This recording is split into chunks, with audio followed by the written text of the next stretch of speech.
Okay, and here we go, and we'll see if it's working. And while I do, I'm going to show you the Cardboard Fan Bud ad. I've got it at double speed, I have to tell you, because it's kind of, there's no dialogue. There's no dialogue. We're just going to let it roll, and it's fun, I have to say. It's a very narrative kind of fun. Okay, and I'll keep the volume fairly low. The fan is in the stands with all these other cardboard fans, and it goes to the Bud Light concession guy, and he's got nothing, so he walks out looking for Bud Light. Somebody yells at him. This is a cardboard fan. Cardboard fan walking along. It's actually much better at double speed. He moves kind of slow otherwise. Now he gets hit by a bus trying to get some Bud Light. Now he gets thrown in the sewer, thrown in the trash. He still wants his Bud Light. It's a great visual, cardboard guy. Now he goes to where the real guy lives, who has a Bud Light. And that's the end. Okay, when you really want your favorite beer. That's not much of a slogan, and I don't really like Bud Light very much, but it was fun, and so I thought I'd try and start with that. So I always like to start with something fun. Okay, let's get to the real news. Oops, before we do, we can give you the intro. 5, 4, 3, 2, 1. I'm John Miglash for the Wisconsin DMA and the International Society for Strategic Marketing. Yeah, and my style consultant said yesterday I wasn't really clear that you can subscribe to WDMA for free. Okay, so if you want my marked up articles, and today we've got some real humdingers, especially the last one, that you might want to get your hands on. May not be available anywhere else online in a short time. Who knows? We never know. But I will. So just go over to WDMA.org. There's one through my head here. There it is, right there. Or down here when it comes up, WDMA.org for Wisconsin DMA, and you'll be all set. Okay, so first, let's go over here to the Grinch bots that stole Christmas. Walmart's accused of allowing Grinch bots, and so is eBay. And what's happening is, and I heard about this, someone in the UK that I know said they couldn't get a delivery slot for the online grocery delivery because, wow. Well, Pete, maybe you subscribed on Periscope because that does give you an alert, and I like it. Anyway, Walmart and eBay especially don't have a lot of, I guess, they don't have a lot of security for their websites, and people are scooping up the game consoles, the Sony PlayStations. It says you have a serious problem with bots and website infrastructure. And then people are buying these up and they're marking them up 300%, which always happens when you're rationing a desired item. Maybe Walmart should raise the price 300% and use the money to get better security. But anyway, so these bots are scooping it all up, and this is why AI is so handy, because AI can accomplish things, or basically programming can accomplish things that a human can't accomplish. The human is stuck with trying to manually place an order, and it is hard. It is so hard that you can't even hardly stand e-commerce. It's almost worse than going to the store. The couple of orders I've placed this year, Land's End was horrible. I had to do it several times. Vermont Country Store was pretty bad also. I think it's because people are using these generic front-end e-commerce platforms that are just very, very difficult to, they just won't let you in. If you own an e-commerce company, I dare you to place an order. Just try and place an order, and do it on a private browser. Don't use your cookies that remember you and who you are and all that stuff. Just try and be a new customer. Go on a private browser, bring up your website, and try to find something. and then try to order it. It's almost impossible. For those of you in the catalog industry, if you're not using QR codes that direct people to the item they're looking at, big mistake. Because half the time I can't find what I'm looking for, even though I see it on the picture there. And it says, come to our website, and all you get is their main page. Very, very stupid. Okay, anyway, here was a really good article. Morag Cuddleford Jones, Marketing Week, Telltale Signs of Data Mismanagement. Today, there were some great direct mail articles. If you're interested in direct mail, stick with us. How are you doing today? Yeah, good. I'm doing great. If you're interested in direct mail, we usually cover direct mail, but sometimes we cover data because they're interconnected. Direct mail is the best way to get good data, which is ironic because we're going to talk about the election just a little from a data perspective. But basically, this article says 90% of those surveyed in the research stating in this research studies had shifted their company's priorities toward marketing-led growth, at least somewhat significantly. 44% use data as much as possible, and 26% almost always use data. The danger is, what data are you using, right? More than half said data mismanagement actively hampers. I don't know about that. I mean, we did a project with East Bay, not eBay, but East Bay. And the president wanted us to do it. He was marketing oriented. And the IT, the VP, who was head of IT, the VP of finance, had all the accounting software and stuff. He didn't want us to do it. He was mad at the other guy. And so he arranged for the IT people to actively give us bad data.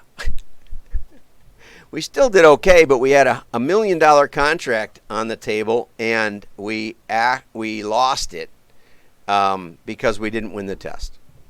And we not only that, but we refunded them their non-refundable deposit, and later found out that it was basically sabotaged. I doubt if that's what this means, right? I doubt if that's what this means. But it's the top barrier. The top barrier to growth cited by the research was that the data's a mess. Okay, so there's clearly motivation to get the data under control. And big brands have trouble with it because they have, you know, a lot of stuff. A lot of these order management systems that you're using or inventory management are running on old mainframes. You know, I know clients, I know customers and clients that are still running on HP 3000 software. They may have upgraded their hardware to virtual, but you know, they're running on 60s computer architecture. Okay? Don't feel bad. Google says most of their algorithms were invented in the 50s. And we use SPSS that we got a special copy of in the 90s. So, you know, it doesn't make it wrong. It just can make it hard to manage. Okay? So the problems identified in this research come under the umbrella of data mismanagement, include the amount of time spent cleansing the data. That's really important. You know, when we started this process, we were just shocked at how many illegal dates were in orders. If I had a nickel for every August 32nd, you know, just, I mean, really oddball stuff. But oftentimes it's integral. You know, in order to transfer from warehouse A to warehouse B, operations might place an order, and it might be $1 million or something, you know. They'll place an order, run it through the system, and ship it to the other warehouse. Take it out of one, move it to the other. It accomplishes the operational's goal. But when you're trying to do modeling and you've got $1 million order stuck in there amongst, you know, $300 orders, it can really skew the results. You know, we had one client, I said, who is this so-and-so that spent $5 million with you in like Akron, Ohio? And they said, we don't know. I said, you better find out. With the Hudson Bay, they called us up when we just got started running their system, and we ran through 250 million transactions for the Hudson Bay, and they called up and they said, your data's no good. And we said, why? And they said, well, we found an order for $92,000 in your data. And they didn't keep their data. If a customer called up and said, hey, I got a $92,000 item on my bill, on my credit card bill, they would go, oh, well, what is it? Oh, okay, we'll take that off. Happened to be a pair of blue jeans from out on the prairie, like out in Edmonton or someplace at a Bay store out there. We could look it up. They couldn't look it up. They just said, this can't be right. Okay? So anyway, there could be B2B in there. There could be buy and return for an apparel company, Bullock & Jones. We were able to isolate the zip codes that had a high buy and return rate. And we would charge them extra and take away the margin, take away the sales and the margin. But a lot of systems don't do that. So in the beginning, we had, every time there was weird data, it would explode and we'd have to stop and start again. We finally got it to be a little more automated where it would go through and ignore the crazy and put it off to the side. But when you're building databases, that can be really cost prohibitively expensive. We got sorted that out, I think, faster than most companies who were pioneering in big data. And it's a complex cost-benefit analysis. I tell people, like, for example, the werewolf variable. There's an article on Migmar.com. I don't know if it's on WDMA. It may be on LinkedIn. But again, we can find it to you. Just put werewolf article. So the werewolf variable is the distance from the full moon that a customer might order. And when you aggregate that up, in some cases, those customers can be up to twice as valuable as your average customer. Okay? What's the value of it? Well, it's a lot if that happens. If you find out that those customers are twice as valuable, you run special sales, special full moon sales, and you can do it with e-commerce and digital, right? Didn't help us much back in the catalog days. That's why we didn't build it. But for most of our clients, doesn't matter at all. Doesn't matter at all. The full moon differentials are just the same. But unless you look for it, you don't know. So people say, well, why don't we build that? Okay, we'll build it. And the way we structure our contracts, we don't charge extra for building new variables. Maybe we should. Maybe it would keep us from doing a lot of insanity.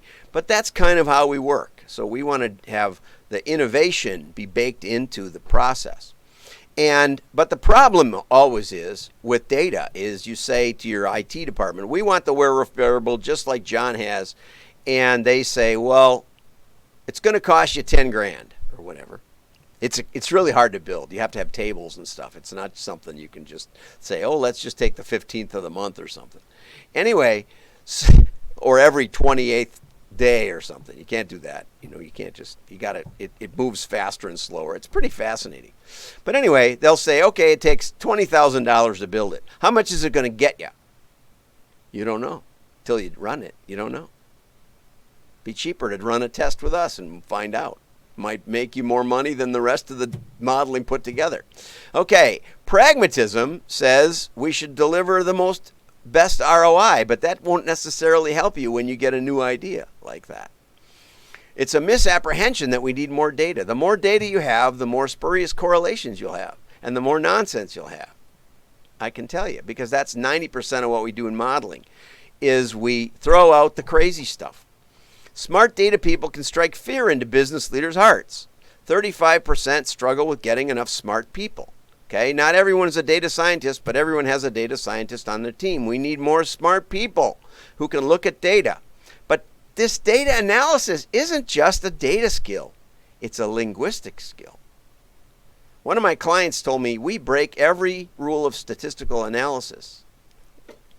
Well, I ended up crossing paths with a professor of statistics at UCLA, and I worked on his book a little bit, helped him with his PDF, and he called me up and thanked me, and I spent about an hour with him, and he said, you don't break every rule. You have higher standards. You require it to make sense. You want it to tell a story. Yes, that's what we do. That's why we beat basically everybody that we ever go head-to-head with. Okay, sorting the wheat from the chaff isn't as easy as it once was. Get some third-party help. Fine. Send us your data. We'll look it over. We'll run a test. We'll tell you. It's not complicated. It's just hard work.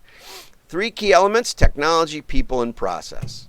You need a process. There's a data process. You need, and here's the most important part, you need to know what you're looking for. It's not just a question of piling up the data, because then you'll just go chasing down spurious correlations. What we used to tell people is it's not data mining, it's data sluicing. We know what gold looks like. We know how to find the gold. We have a machine that separates the gold from the mud and the water. That's the end goal. And almost no one has it. Okay? Now, all that said, you can't beat a vision that has commercial value, and that's what we do. Okay. So now let's talk about some other data. I'm a little reluctant to even flip over here, but this is an article that I ran across yesterday that Senator Ron Paul, is it Rand Paul? Rand Paul posted. And if you watch the comments, it was he was vilified. People were saying he should be tried for treason, for the idea even of throwing any light on or raising the question of, are there any issues that should be looked into? Now, I spent 40 years looking into goofy data. So I thought, this ought to be interesting. So I pulled it up. And once I got pulled up, I sucked it into it. It says, while data analysis cannot on its own demonstrate fraud or systematic issues, it can point to statistically anomalous cases that invites further scrutiny. I remember when I was working with the data scientist that we hired from NASA, and I looked at the shade tree, which was maybe 100 cells, and I said, but this one over here looks really peculiar. I don't know how that could even happen.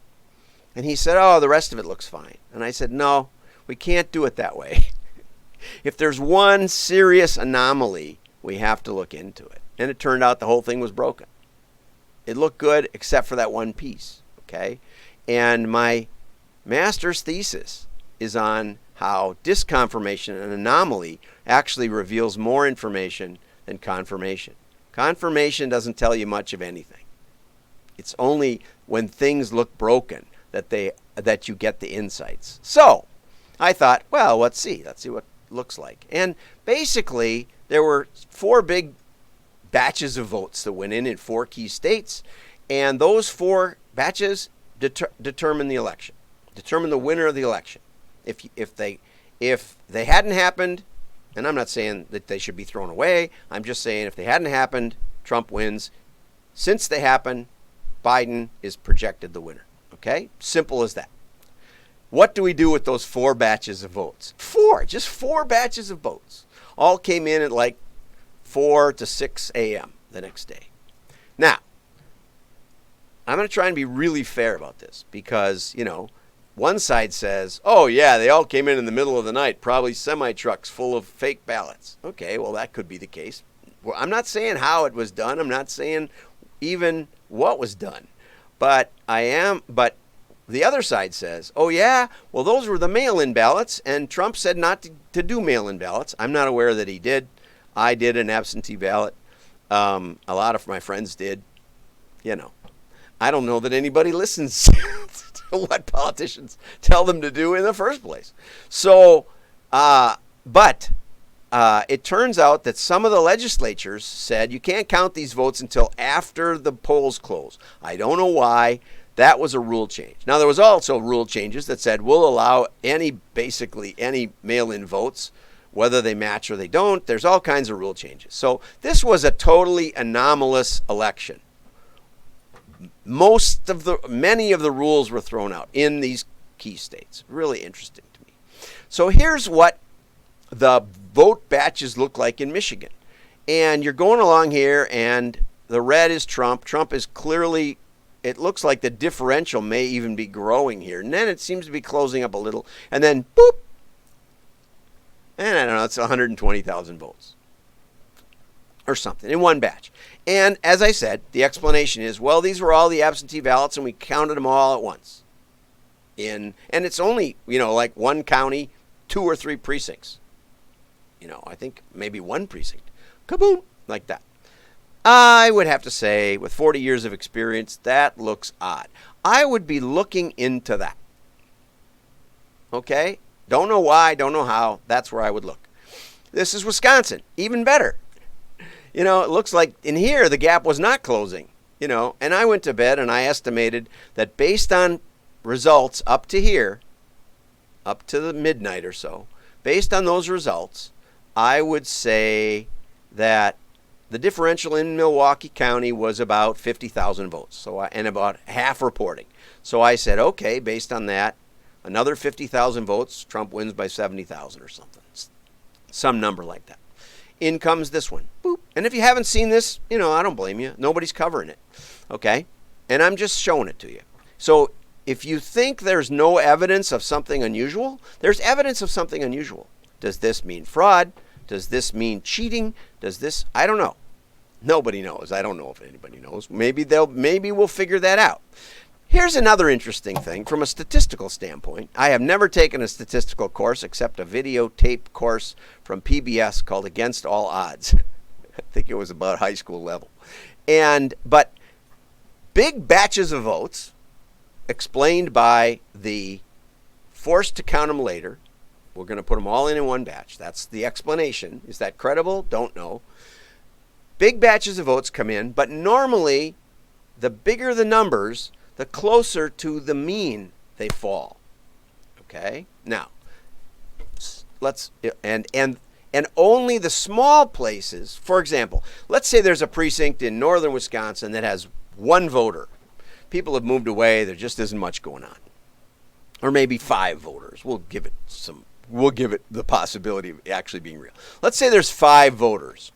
And let's say they all got together at the bar and decided that they were going to vote for Joe Biden.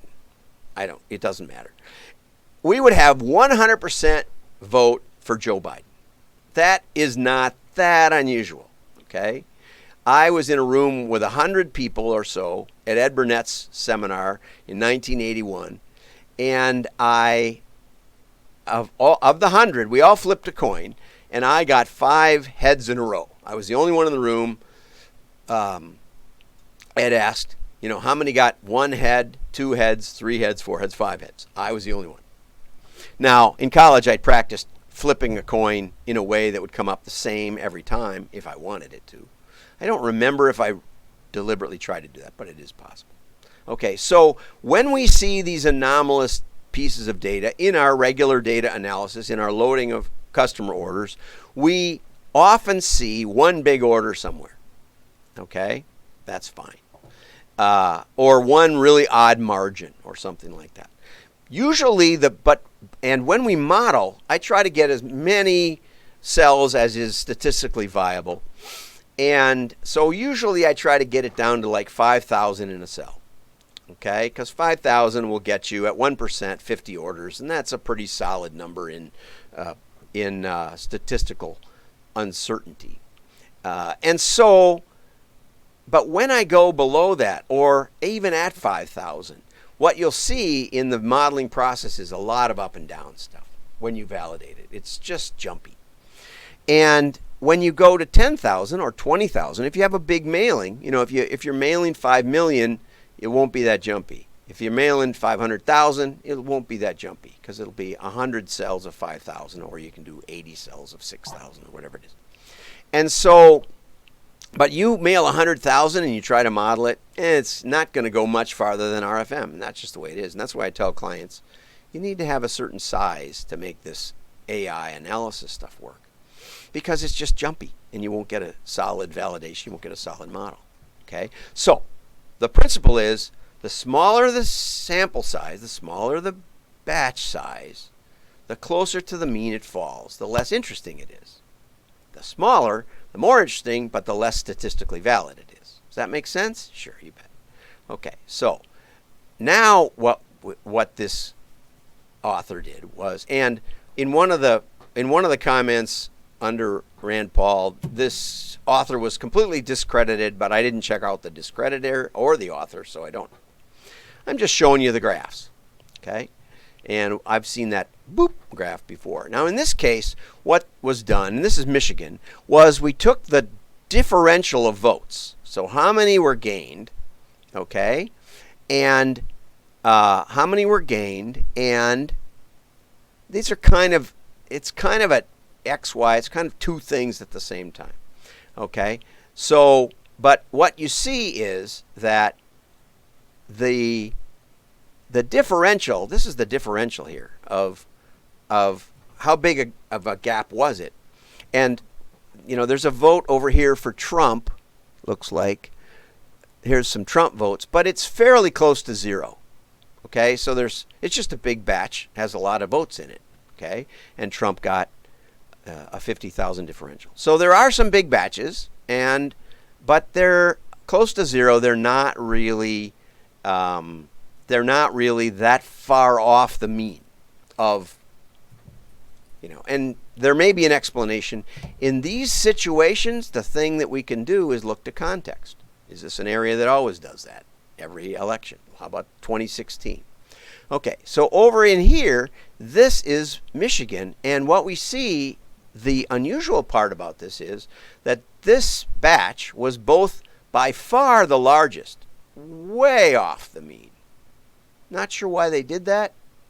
It would have made more sense not to do a batch that big. And also, it was the highest, furthest from the mean. Now see, like here's one that's way off the mean as far as differential, or ratio, but it's almost no population. It's a small, teeny batch. That's normal. This is normal. This is normal. Big differential, but not a big ratio, but not a big batch. This obviously is not. And most data scientists will say, yeah, that's at least, in many data analysis, we would just throw that out. We'd throw this one out, we'd throw that one out. Throw this one out maybe. Okay? This one's a big batch, but it's close to the mean. Does that make sense? Here's Wisconsin. Okay?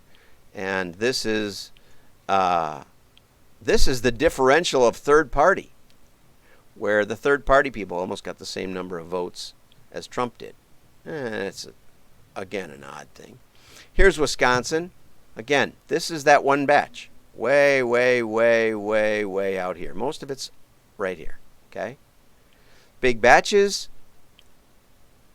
The big batches fall close to the mean, and that's the way it works. So if you don't think there's any evidence that should be looked into, I think all Americans should say, gee, this does look odd. As a data scientist of 40 years, I'd say this looks odd. What does it tell you about making money with data? What it tells you is that when you spot something, you want to figure it out. That's all it tells you. We can look at more context. We have to look at more context. We have to look at the circumstances. It's possible it's right. I found some crazy stuff that turned out to be right. Sometimes the crazy stuff is the one big breakthrough you haven't seen. And I tell story after story after story. But you have to have some confidence in the data as well. And I think as data scientists, we owe it to ourselves to look into it. So have a great day. Like and share. Your friends will know you're smart. And go to WDMA to subscribe if you want this marked up version. And again, I can't vouch for the author. I can't even vouch for those data points because I don't have access to that data set.